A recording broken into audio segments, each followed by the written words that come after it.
Assalamu alaikum et bienvenue à toi dans Chemine Podcast, le podcast qui aide la femme musulmane à cheminer et à trouver l'équilibre dans toutes les facettes de sa vie de femme, d'épouse, de mère et surtout de croyante. Je m'appelle Sarah Chemine, je suis coach et j'accompagne les femmes à mener l'introspection dont elles ont tant besoin pour se libérer du poids du passé et se tourner pleinement et sereinement vers l'avenir qui est ce temps si précieux qu'Allah nous a confié et sur lequel nous allons être questionnés. Je tenais bien sûr tout d'abord à vous remercier pour votre participation au sondage concernant le choix du sujet d'aujourd'hui. Alors, c'était quasi unanime, c'était subhanallah impressionnant, et vous avez choisi le syndrome de la sauveuse. Comme ça, au moins, vous savez que vous n'êtes pas seul. C'est un syndrome qui impacte évidemment beaucoup de femmes. Et aujourd'hui, si toi aussi, tu n'oses jamais dire non, tu t'investis pour le bien-être des autres, quitte à t'oublier toi-même, si tu te sens constamment responsable de tout régler autour de toi, cet épisode est fait pour toi. Sans plus tarder, on va rentrer dans le vif du sujet. Et aujourd'hui, on va surtout parler causes, conséquences et dans une dernière partie, solutions. Donc, pour comprendre le syndrome de la sauveuse, il faut remonter plus haut dans l'enfance. Souvent, ce comportement se développe très tôt.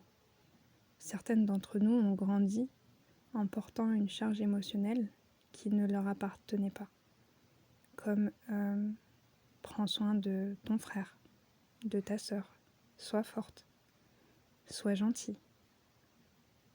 C'était même parfois de manière non dite qu'on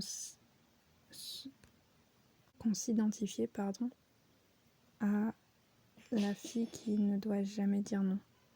Et tu vas le voir, c'est très vicieux parce que au lieu de façonner une identité d'adulte responsable, on se façonne une identité d'adulte réparatrice.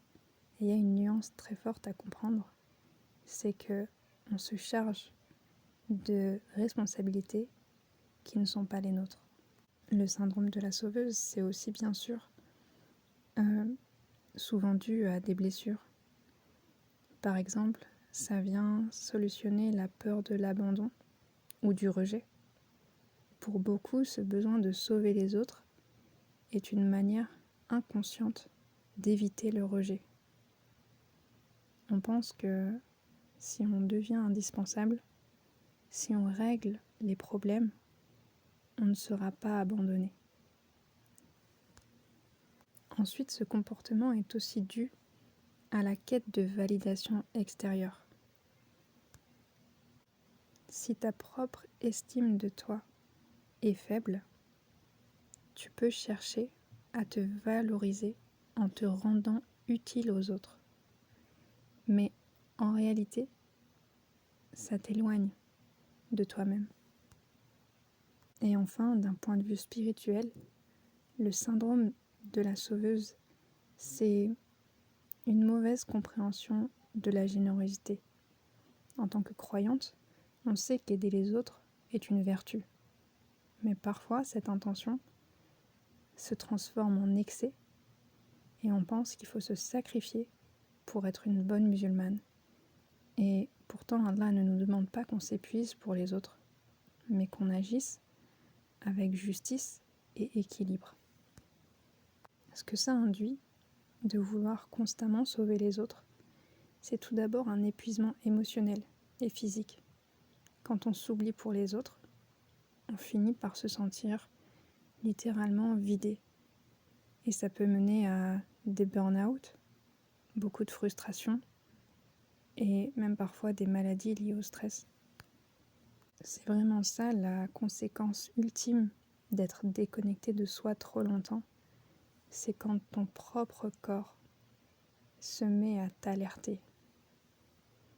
Et en général, il t'alertait déjà depuis un certain temps.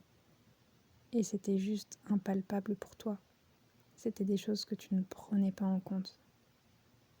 Et pourtant, c'est bien là. le fait d'avoir la boule au ventre quand on reçoit un appel, ou on sait qu'on va encore nous demander un service pour lequel on ne sait pas dire non, c'est le corps qui te parle. Et sur le long terme, ça nourrit également une rancune envers ceux qui ne nous rendent pas l'appareil.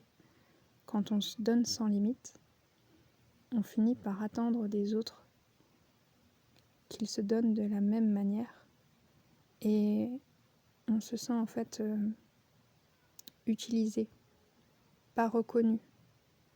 Ça vient endommager nos relations parce que ce qu'on s'est imposé à soi-même, on attend des autres qu'ils se l'imposent et qu'ils se sacrifient à leur tour pour nous. Tu vois, le pire dans tout ça, c'est que quand tu veux sauver tout le monde, tu commets une injustice. Tu oublies une vérité essentielle. C'est que Allah, dans ses noms et attributs, il est le sauveur. Et en voulant tout contrôler, on peut tomber dans une forme d'arrogance, inconsciente bien sûr, pensant que nous seuls avons la solution. Et c'est un sacrifice de soi qui est inutile, parce que le syndrome de la sauveuse nous empêche souvent de nous tourner vers nous-mêmes. Et donc, on pense combler un besoin de reconnaissance, alors qu'on met de côté tout un tas de besoins qui sont tout aussi essentiels. On met aussi de côté nos objectifs personnels, professionnels, spirituels. Et c'est sûrement ça le pire. C'est de parfois mettre notre relation avec Allah entre parenthèses pour venir poser notre curseur de satisfaction, ou plutôt laisser le curseur de satisfaction personnelle dans la main de simples créatures, alors que nos regards devraient être tournés sur quelle valeur ai-je auprès d'Allah. Alors bien sûr, la première étape, c'est d'être honnête avec soi-même. Tu dois identifier ces moments où tu te sacrifies au-delà du raisonnable et te poser la question de pourquoi tu fais ça. Et est-ce que c'est vraiment ce qu'Allah attend de toi? Je suis convaincue que c'est la pire des désillusions, c'est de penser être en train d'accomplir une bonne action et de se rendre compte qu'en fait cette bonne action n'a aucune place, aucune valeur auprès d'Allah, parce qu'elle vient simplement nourrir ton ego, soigner les blessures de ton ego. Et on le sait, Yawm al-Qiyamah, des personnes, en fonction de leurs actes, seront questionnées sur pourquoi ils ont agi. Et ils diront, pour te satisfaire, ya Allah. Et Allah leur répondra, tu mens. Et les anges diront, tu mens. Et Allah lui dira, tu n'as fait ça que pour que les autres disent, Foulen a fait ceci. Et ils l'ont dit dans ce bas monde. Et donc aujourd'hui, tu n'as rien auprès de moi. Et tu vois, pour en revenir à ce que je disais tout à l'heure, faire la différence entre l'identité de réparatrice et l'identité de responsabilité, Allah nous dit bien que aucune âme ne portera le fardeau d'une autre. Alors pose-toi la question, sur quelles actions seras-tu questionné? Sur quelle responsabilité seras-tu questionné? Qu'est-ce qu'Allah aujourd'hui t'a confié? à toi, uniquement à toi. Tout d'abord, bien évidemment, il y a ton corps qui est une amana. Il y a la responsabilité de tes actions au quotidien, de ta prise de décision. Il y a également ta relation à ton mari, qui est primordiale et dans laquelle tu as une part, un rôle à jouer. Et ensuite, bien sûr, en tant que mère, si tu as des enfants. Et si tu me suis, tu sais que je considère le rôle de mère comme étant central. C'est vraiment la porte par excellence qui peut t'aider à accéder à la connaissance de toi et à cheminer vers ton Seigneur. Maintenant, je voudrais te poser une simple question. Tu vois tous ces gens à qui tu souhaites d'aller bien et pour qui tu te plies en quatre au quotidien et tu te sacrifies littéralement. Et en quelque sorte, tu commets une injustice envers toi-même en t'investissant dans quelque chose qui te coûte et qui te prive d'être la première personne qui doit être là pour toi. C'est toi-même. La question c'est, est-ce que tu invoques pour eux? C'est le plus beau cadeau que tu peux leur faire. Si tu veux aider quelqu'un et que tu sens bien que ça n'est pas de ton ressort, commence par invoquer pour eux. Avant d'essayer de chercher dans le mental à trouver des solutions aux autres, n'oublie pas d'invoquer. Et n'oublie pas que leur cheminement leur appartient. Tout comme ton cheminement ne relève finalement que de toi et de la capacité qu'Allah t'a donnée à cheminer vers lui. Et j'implore Allah de nous permettre de cheminer vers lui chaque jour un peu plus et de faire de nos derniers jours les meilleurs, ya Allah. Et tu vois, je considère que apprendre à poser ses limites, c'est clairement un travail de longue haleine. Quelque chose d'aussi complexe que le relationnel, que l'humain, il n'y a pas de petite victoire.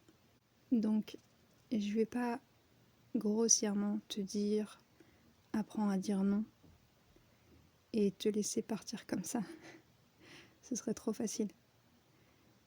Tu vas devoir apprendre à poser tes limites et toujours de manière subtile.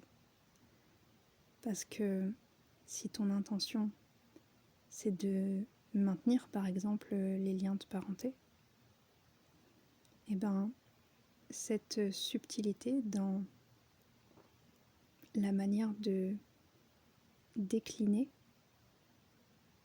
elle est en fait récompensée. Donc la première étape, c'est vraiment de reformuler ton intention et de conscientiser à quel point ce syndrome-là impacte ta vie et te prend ton énergie. D'ailleurs, c'est assez extraordinaire, mais finalement, Allah nous a fait un cadeau. C'est que tout ce qui nous prend notre énergie finalement, tout ce qui est douloureux, que ce soit physiquement ou psychique, au niveau psychique, au niveau émotionnel, je veux dire, c'est le signe qu'un changement est nécessaire. Dans le Coran, Allah nous parle, en l'occurrence ça concerne la sadaqa, et il nous donne l'exemple d'un homme qui tend la main entièrement ou qui la retient complètement au niveau de son cou.